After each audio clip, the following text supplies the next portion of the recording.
Welcome back to the channel, folks. My name's Shane. In today's episode of Keys to the Guitar Shop, we get to take over Sky Music yet again, so a massive thank you to them for allowing us to do this. This video is not sponsored by them or anything, they just let us come in and film whatever we like. Recently on my YouTube feed, I ran a poll asking the community, what would you like to see on a future episode? And overwhelmingly, everybody said smaller amplifiers or practice amps or solid state amplifiers. So that's what you're in for today. First of all, I want to thank the rhythm section for being a part of this video yet again. Drew on the drums, he's a fantastic player, and Dave on the bass guitar, who's also a guitar player, great bass player. Just made it very easy for us to add the icing to the cake. So thank you so much, guys, I appreciate it. Now, Dr. Rick was gonna be a part of this video, and Brian was gonna be on a future episode, but Rick had a medical emergency he needed to take care of, so Brian stepped in early, and it was great. So thank you, Brian, for being a part of this. If you haven't heard Brian play on a video going a few years back now, he's a fantastic player and very out of the box, so I think you'll get a kick out of it. One of the first things I wanted to do was start with the least expensive amplifiers in the shop to see if we could use them as a clean pedal platform. So we'll be using our own effects the majority of this video, and there's sometimes where we're not using any and we're relying on the dirt channel of the amplifier or just whatever we can to get the sound out of it that we want. So in this first clip, you're about to hear Brian using the Fender Champion 40, and I'll be using the Fender Champion 50 XL. And at the end of the clip, we'll talk a little bit more about the experience using both. Here we go.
Just to frame this conversation, Brian and I have used tube amps for a long time. We've also used PV Bandits for a long time, and Studio Pro 112s, and just about everything else. I've bought a lot of the same amplifiers he's had over the years and vice versa. So we're both very familiar with amps, and we're both very familiar with our own tone.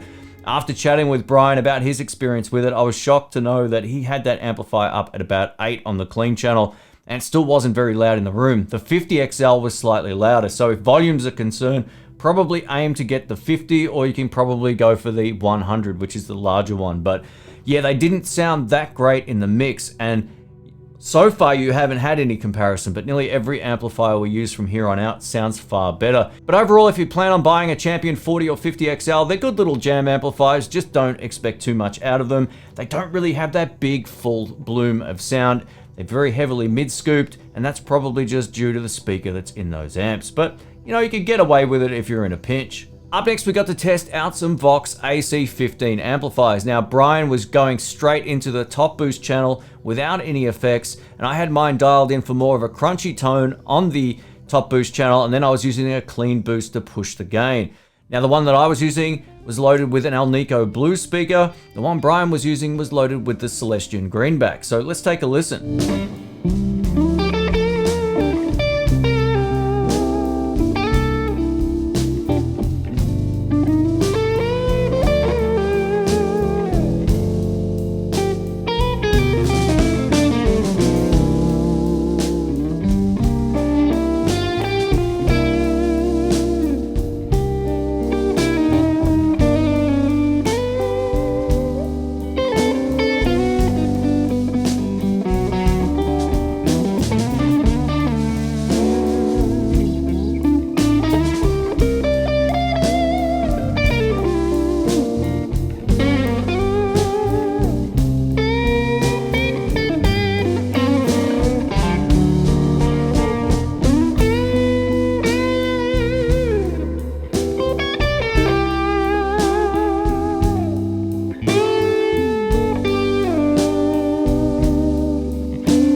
As you can hear, Brian had a really beautiful tone set up just plugging directly into the amp.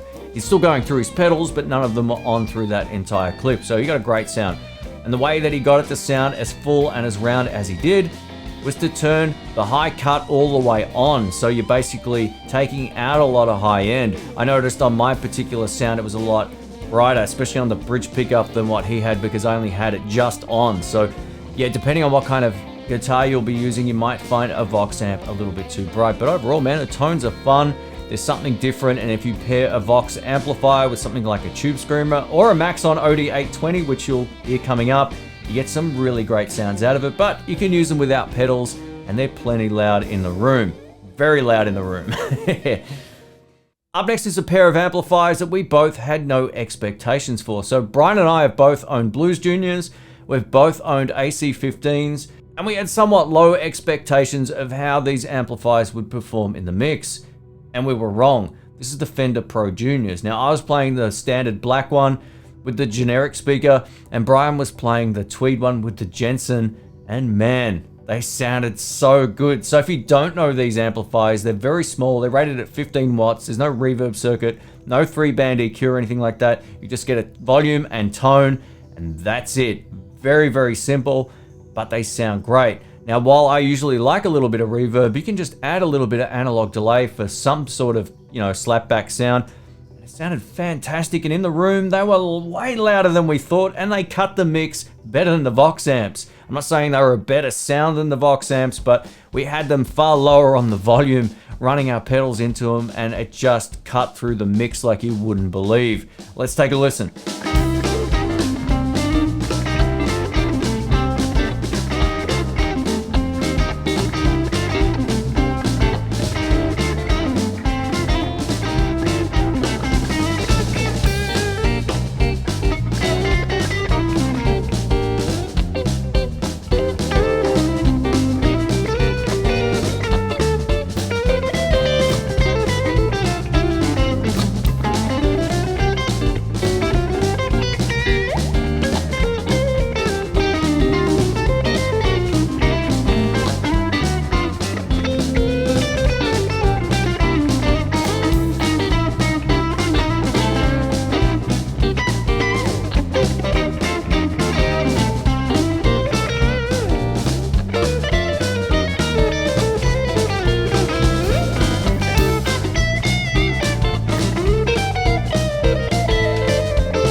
And while the Fender Pro Juniors are loaded with a 10-inch speaker, you would think inherently they're not going to be anywhere near as punchy or as loud as a Blues Junior, but they got plenty of volume in a situation like that.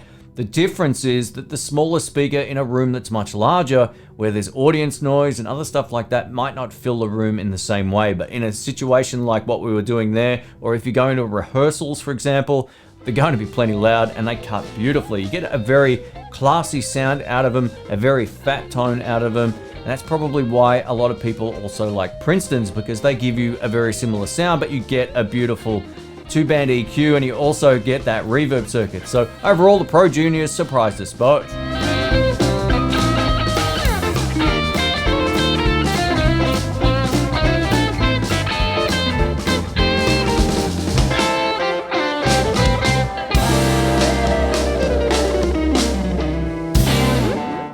Stay tuned for part 2. It's coming up next weekend. Catch you soon.